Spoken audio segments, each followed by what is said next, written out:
بسم اللہ الرحمن الرحیم نحمدہ ونصلی علی رسولہ الکریم اما بعد۔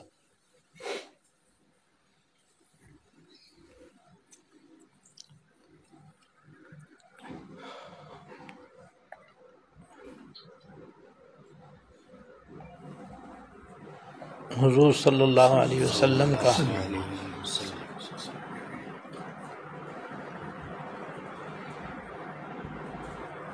اور ایک کافر کا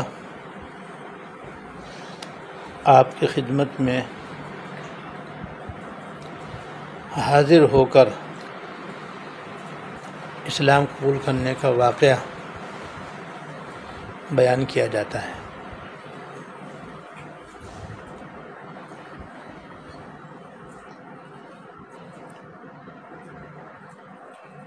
ایک کافر تھا جس کا نام تھا عمیر بن وہب۔ ایک کافر تھا جس کا نام تھا عمیر بن وہب۔ یہ اسلام کا اور مسلمانوں کا بڑا دشمن تھا۔ مسلمانوں کو مکہ مکرمہ میں بہت سخت ایذائیں پہنچائیں۔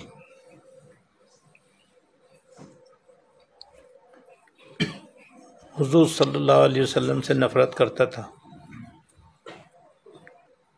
اسلام کو مٹانے کی کوشش کرتا رہتا تھا۔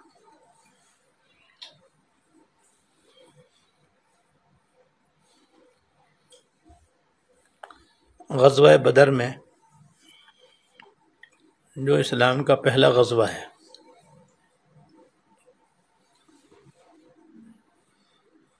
جس میں مسلمانوں کی تعداد صرف 313 تھی، جبکہ جنگ و ساز و سامان بھی پورا نہ تھا، اور مقابلہ تھا مکہ مکرمہ کے 1000 مسلح لوگوں سے۔ سب کافر تھے اور کافروں کے بڑے بڑے سردار تھے۔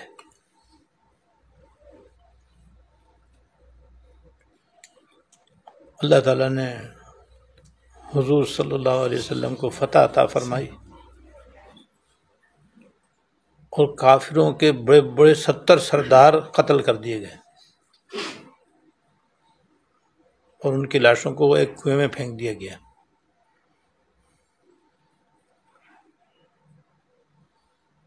اور بہت سے کافر گرفتار ہو گئے۔ گرفتار ہونے والوں میں عمیر بن وہب کا بیٹا بھی تھا۔ گرفتار ہونے والوں میں عمیر بن وہب کافر کا اور دشمن اسلام کا بیٹا بھی گرفتار ہوا۔ اور یہ ایک دن خانہ کعبہ کے اندر حتیم میں بیٹھ کر، یہ اور اس کا ایک دوست تھا صفوان بن امیہ، اس کا ایک دوست تھا صفوان بن امیہ، یہ دونوں آپس میں حتیم میں بیٹھ کر بدر میں اپنی شکست پر تبصرہ کر رہے تھے۔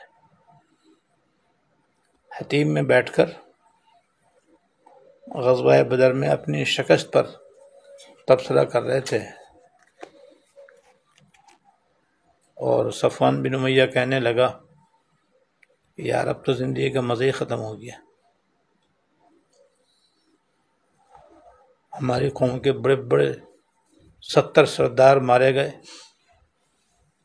مکہ مکرمہ تقریباً خالی ہو گیا، کس سے ملیں، کس کے پاس جائیں، کس سے بات کریں، کوئی مزہ ہی نہیں ہے۔ جواب میں عمیر بن وہب نے کہا کہ میرا بھی بیٹا گرفتار ہو گیا، وہ مسلمانوں کے قبضے میں ہے، میرے اوپر اصل میں قرض ہے، اگر وہ قرض نہ ہوتا اور میرے بیوی بچوں کی کوئی کفالت کرتا تو میں سیدھا مدینہ منورہ جا کر معاذ اللہ حضور صلی اللہ علیہ وسلم قتل کر دوں.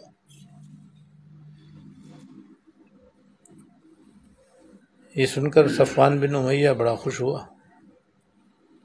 اس نے یار تیرے قرض کا میں ذمہ دار، تیرے اہل و عیالی کفالت میرے ذمے، تو یہ کام کر دے. وہ فوراً تیار ہو گیا.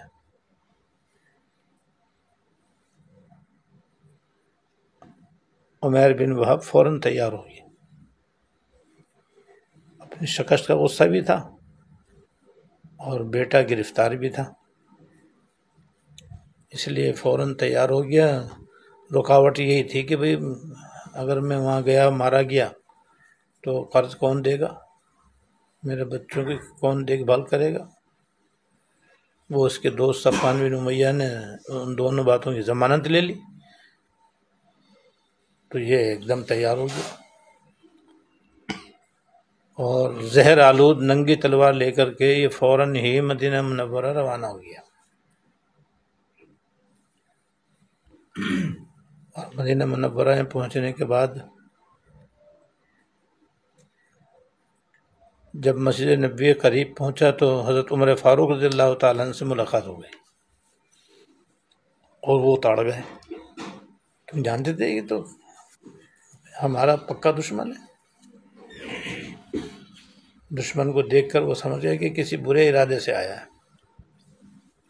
فوراً آگے بڑھ کر اس سے تلوار چھین لی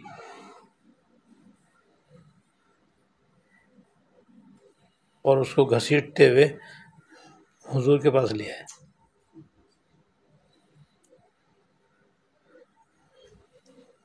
یہ صورتحال دیکھ کر آپ نے فرمایا کہ عمر اس کو چھوڑ دو، اس کو چھوڑو. حضرت عمر رضی اللہ تعالیٰ نے چھوڑ دیا. وہ آپ کے پاس بیٹھ گیا. آپ نے پوچھا عمر تم کس نیت سے آئے تھے؟ میں تو اپنے بیٹے کو چھڑانے آیا ہوں. اب میں سچ بولو.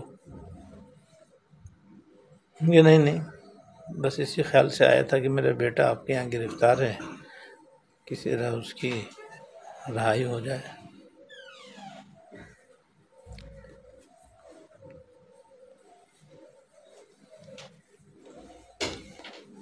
آپ نے فرمایا اچھا یہ بتاؤ تم نے حتیم میں بیٹھ کر صفوان کے ساتھ کیا بات کی؟ اب تو اس پہ سخت طاری ہو گیا. سمجھ گیا کہ حضور کو اللہ تعالیٰ نے سب بتا دیا. پھر بھی اس نے صاف صاف نہیں بتلایا، ڈر تھا کہ پتہ نہیں میری جان بچے گی نہیں بچے گی. اس نے تو صاف صاف نہیں بتایا. آپ نے فرمایا کہ صفوان نے تیرے قرض اتارنے کی ضمانت لی، تیرے بچوں کی کفالت کی ضمانت لی، اور تو اس ضمانت پر تلوار لے کر کے مجھے قتل کرنے کے ارادے سے یہاں آیا ہے. یہ سن کر تو اس کے ہوش اڑ گئے کہ یہ بات تو سوائے صفوان کے اور میرے کسی تیسرے کو وہاں معلوم ہی نہیں تھی. یقیناً آپ اللہ کے رسول ہیں، اللہ تعالیٰ ہی نے آپ کو اس سے باخبر کیا ہے اور آپ اللہ تعالیٰ کے سچے رسول ہیں اور میں اسلام قبول کرتا ہوں. کایا پلٹ گئی.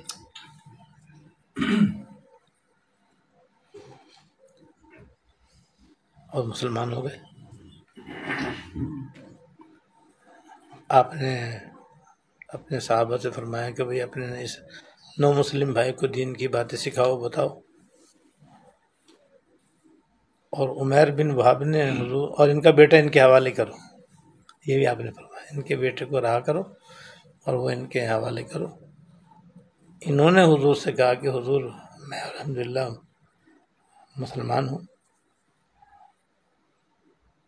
اس سے پہلے آپ سے بڑھ کر کسی سے نفرت نہیں تھی، اب آپ سے بڑھ کر کسی سے محبت نہیں. اب تک میں نے اسلام کو اور اسلام کو مٹانے کی اور مسلمانوں کو تکلیف دینے میں کوئی کسر نہیں چھوڑی۔ مکہ مکرمہ رہتے ہوئے میں نے ہر طرح ایذا پہنچانے کی کوشش کی۔ اب آپ مجھے اجازت دیجیے کہ میں واپس مکہ مکرمہ جاؤں، تو اب کافروں کو میں اتنا ہی ستاؤں جتنا میں نے آپ کے اپنے دوستوں کو ستایا تھا، یعنی صحابہ کرام کو اور مسلمانوں کو۔ آپ نے کہا ٹھیک ہے، اور میں وہاں جا کے اسلام پھیلاؤں اور نور اسلام جو ہے لوگوں کے سامنے پیش کروں۔ آپ نے اجازت دے دی، پھر یہ وہاں سے واپس چلے۔ مکہ مکرمہ صفوان بن امیہ نے لوگوں کے اندر مشہور کر دیا کہ چند دن میں ایسی خوشخبری سناؤں گا کہ تم غزوہ بدر کی شکست کا غم بھول جاؤ گے۔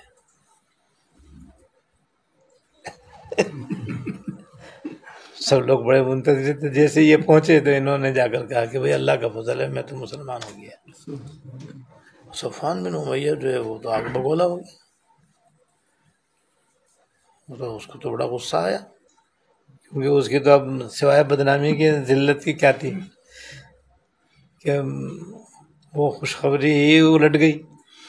وہ تو یہ خوشخبری سناتا کہ معاذ اللہ حضور شہید ہو گئے، اور خبر یہ ملی کہ یہی شہید ہو گئے، یعنی مسلمان ہو گئے، تو بس کفر کا جنازہ نکل گیا اور اسلام کی روشنی دل میں اتر گئی، تو کفر ختم ہو گیا اور اسلام اور ایمان دل میں آ گیا۔ اس لیے اس نے وہ بڑا غصہ ہوا کہ اب میں نہ تیرا قرضہ اتاروں گا، نہ تیرے بیوی بچوں کی کفالت کروں ان کے بلا سے۔ اور پھر وہ مکہ مکرمہ میں لوگوں کو اسلام کی دعوت دینے میں اور نور اسلام پھیلانے میں مشغول ہو گئے۔ بہت سو نے ان کے ہاتھ پہ اسلام قبول کیا، لیکن دیکھو حضور کی شان دیکھو، کیا ایسا پکا دشمن آپ کی خدمت میں حاضر ہوا، اور آپ کے ایسے کریمانہ اخلاق دیکھ کر کہ آپ نے کوئی غصہ نہیں کیا، کوئی ناراضگی نہیں کی، حالانکہ وہ آپ ہی کو قتل کرنے کے ارادے سے مکہ مکرمہ سے مدینہ منورہ گیا تھا۔ شفقت اور نرمی کا برتاؤ آپ نے فرمایا، اسی سے وہ متاثر ہو کر کے مسلمان ہو گیا، کایا پلٹ گئی اس کی، تھا تو پکا کافر، راستے میں صحابی بن گیا۔ صحابی کا درجہ اتنا اونچا ہے کہ ساری امت میں سارے غوث ابدال و قطب مل کر کے بھی ایک ادنا صحابی کے برابر نہیں ہو سکتے۔ شیخ عبدالقادر جیلانی رحمۃ اللہ علیہ سے کسی نے پوچھا کہ حضرت عمر بن عبدالعزیز رحمۃ اللہ علیہ افضل ہیں یا حضرت معاویہ رضی اللہ تعالیٰ عنہ افضل ہیں؟ حضرت معاویہ رضی اللہ تعالیٰ عنہ جلیل القدر صحابی ہیں، اور حضرت عمر بن عبدالعزیز رحمۃ اللہ علیہ تابعی ہیں۔ تو حضرت شیخ عبدالقادر جیلانی رحمۃ اللہ علیہ نے فرمایا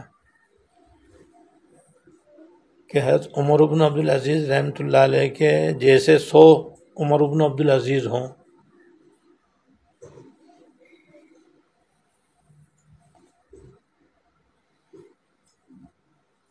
وہ 100 کے 100 مل کر بھی حضرت معاویہ رضی اللہ تعالیٰ عنہ حضور کے زمانے میں کسی جہاد میں شریک ہوئے ہوں اور گھوڑے پر سوار ہوں، اور اللہ کے راستے میں انہوں نے گھوڑا دوڑایا ہو، اور گھوڑا دوڑانے کی وجہ سے خاک دھول اور مٹی اڑی ہو، اور وہ اڑ کر حضرت معاویہ رضی اللہ تعالیٰ عنہ کے گھوڑے کی ناک میں جا کر اس کی ناک سے مل گئی ہو، تو یہ 100 عمر بن عبدالعزیز مل کر بھی ان کے گھوڑے کی ناک کی ملی ہوئی مٹی کے برابر بھی نہیں ہے۔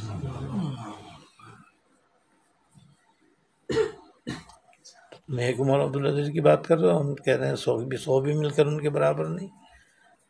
وجہ اس کی یہی ہے کہ وہ صحابی ہیں حضور کے، اور صحابی کا اتنا اونچا مرتبہ،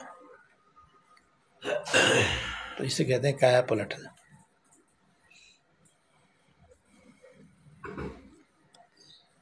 تو بھئی یہ کایا پلٹتی ہے حضور کے صدقے، حضور کے طفیل، حضور کی زندگی میں حضور کی برکت سے، صحابہ کی زندگی میں صحابہ کی برکت سے، تابعین کی زندگی میں تابعین کی برکت سے۔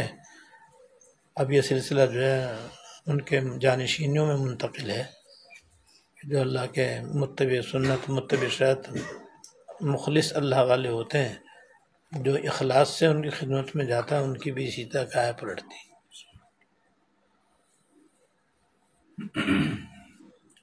اس لیے اپنے آپ کو ایسے بزرگوں سے جوڑے رکھنا چاہیے، اور ان سے مخلصانہ اور گہرا تعلق رکھنا چاہیے، تاکہ یہ زندگی سدھرتی رہے، سنورتی رہے، اور سنت کے سانچے میں ڈھل جائے۔